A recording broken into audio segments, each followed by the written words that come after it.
Hello साथीहरू, तपाईँहरूलाई आजको यस भिडियोमा स्वागत गर्न चाहन्छु। आजको यस भिडियोमा हामीहरू नेपालमा जुन कम्पनी अद्यावधि गरिन्छ, जुन कम्पनीको एनुअल कम्पनी रिटर्न हुन्छ, त्यसको बारेमा छलफल गर्न गइरहेका छौँ। सुरुमा चाहिँ म तपाईँहरूलाई यसको बारेमा यो पिपिटीबाट तपाईँहरूलाई भन्नेछु र अन्तिममा त्यसको पछि चाहिँ तपाईँहरूलाई म अनलाइनमा कसरी गर्ने भनेर त्यो देखाउँछु र हामी डकुमेन्टहरू के बनाउँछौँ त्यो कुराहरू नि म तपाईँलाई देखाउँछु। कृपया भिडियो अन्तिमसम्म हेरिदिनुहोला र भिडियो कस्तो लाग्यो प्रतिक्रिया दिनुहोला।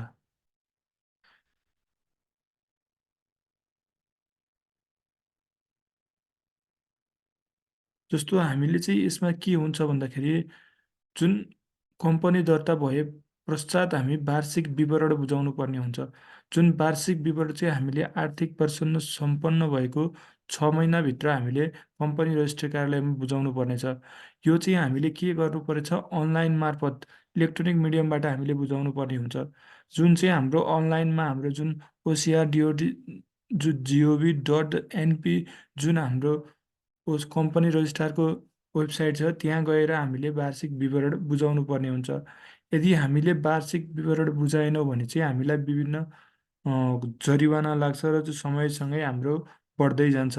त्यसै कारणले कृपया आफ्नो कम्पनीको समयमै अद्यावधि गराउनुहोला र लाग्ने जरिवानाबाट बच्नुहोला। यसको चाहिँ हाम्रो आर्थिक वर्ष सम्पन्न भएको 6 महिनाभित्र चाहिँ हामीले कम्पनी हामीले वार्षिक विवरणमा के समावेश गर्नुपर्छ भन्दाखेरि कागजातहरू के छ भन्दाखेरि तपाईँको सञ्चालक समितिको बैठकको माइनट, त्यसपछि प्रमुख एजेन्डा सहितको वार्षिक साधारण सभाको माइनट, त्यसपछि वार्षिक लेखा परीक्षक नियुक्ति पत्र जसलाई हामीले अडिटर एपोइन्टमेन्ट लेटर नै भन्छौँ।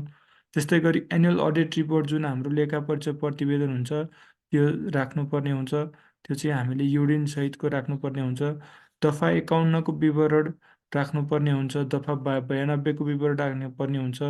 निवेदन राख्नुपर्ने हुन्छ र अन्य केही डकुमेन्टहरू छ भने राख्नुपर्ने हुन्छ। यो हामीले अनलाइनमा हामीले बनाइसकेपछि यो कागजहरूलाई सबै साइन गरेर स्ट्याम्प गरेर सबै रेडी गरिसकेपछि हामीले अनलाइनमा गएर हामीले सब्मिट गरेर सब्मिट गरिसकेपछि फेरि हामीले त्यो एप्लिकेसन नम्बर सहित हामीले जति हामीले यो डकुमेन्टहरू सब्मिट गरेका छौँ त्यो सबै लगेर चाहिँ हामी कम्पनी कार्यालय जुन त्रिपुरेश्वरमा छ त्यहाँ गएर बुझाएर हामीले अद्यावधि लिन सकिन्छ।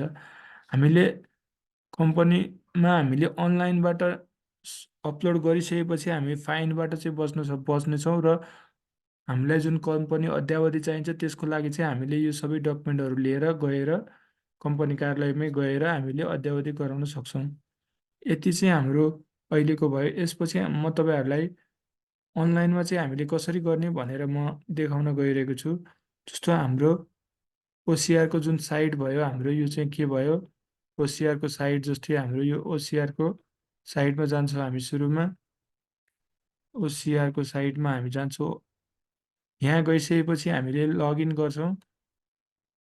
हामीले यो हालेर हामी लगइन आइडी पासवर्ड हालेर लगइन गर्छौँ। लगइन गरिसकेपछि हामी पोस्ट रजिस्ट्रेसनमा जान्छौँ। पोस्ट रजिस्ट्रेसनमा गइसकेपछि हामीले यहाँनिर इभेन्टहरू छ यहाँनिर। जस्तो हामीले सिलेक्ट गर्नुपर्ने के छ, नाम परिवर्तन, ठेगाना परिवर्तन, उद्देश्य संशोधन के हो त भन्दाखेरि हामीले वार्षिक विवरणको बारेमा गर्न गइरहेको छु। यो गएर हामीले नेक्स्ट गर्छौँ। नेक्स्ट गरिसकेपछि हामीले यहाँनिर सम्पूर्ण भर्नुपर्ने हाल्नुपर्ने चिजहरू जस्तो वार्षिक साधारण सभाको माइनट, सञ्चालक समितिको माइनट, वार्षिक साधारण सभाको सूचना, वार्षिक प्रतिवेदन वा लेखा अडिट रिपोर्ट, दफा 51को विवरण, दफा 92को विवरण, लेखा परिचय, यो सम्पूर्ण कागजहरू चाहिँ हामीले PDF बनाएर राखेका हुन्छौँ र त्यो चाहिँ हामीले यहाँनिर राख्नुपर्ने हुन्छ। जस्तो यहाँनिर हामीले लेखा परीक्षकको एड फाइल गर्न सक्छौँ र हामीले यहाँनिर बनाएर राखेको जुन फाइल छ त्यसलाई चाहिँ हामीले अपलोड गर्न सक्छौँ।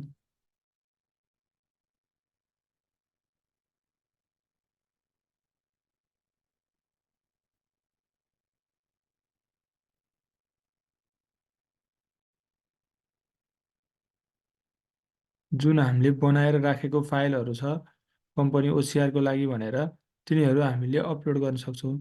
जस्तो हामीले अडिटर एपोइन्टमेन्टको भयो, अडिटर एपोइन्टमेन्ट हामीले यहाँनिर एपोइन्ट राख्न सक्यौँ। त्यस्तै गरी हामीले दफा 92को विवरण भन्यो, दफा 92 को विवरण भयो यसरी अपलोड गर्न सक्छौँ।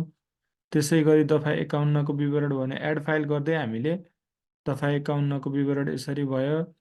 त्यसै गरी वार्षिक प्रतिवेदन अडिट रिपोर्ट भयो। अडिट रिपोर्टको हामीले यहाँबाट हामीले जुन अपलोड गरेर राखेका छौँ अडिट रिपोर्ट जुन मर्ज गरेर राखेका छौँ त्यो राख्न सक्छौँ।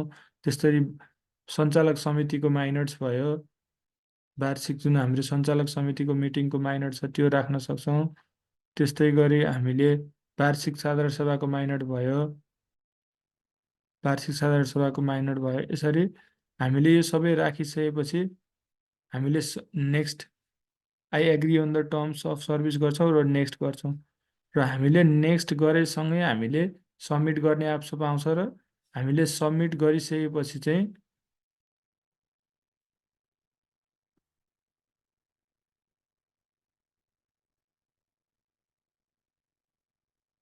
हामीले सबमिट गरिसकेपछि हामी पोस्ट सबमिट गरिसकेपछि एउटा नम्बर आउँछ त्यो हामीले सबमिट गरिसकेपछि चाहिँ हाम्रो लजमेन्टमा गएर हेऱ्यौँ भने जुन हामीले सबमिट गरेको डकुमेन्टहरू यसरी आउँछ जुन वार्षिक विवरण हामीले सबमिट गरेको डेट एप्लिकेसनहरू जस्तै यहाँनिर हाम्रो एउटा लेटर हुन्छ हामीले यो हाम्रो जुन सबै डकुमेन्टहरू छ यसमा यो लेटर पनि हामीले एट्याच गरेर लिएर जान सक्छौँ।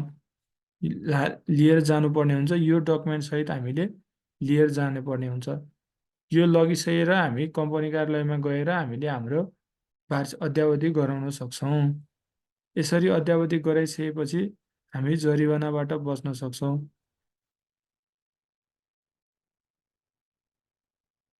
आजको लागि चाहिँ साथीहरू यति नै छ।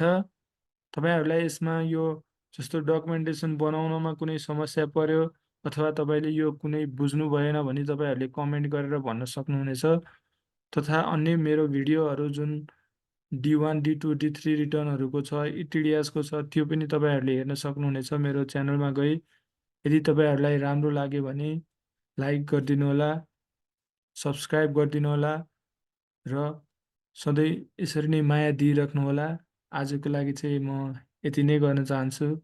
Thanks for watching.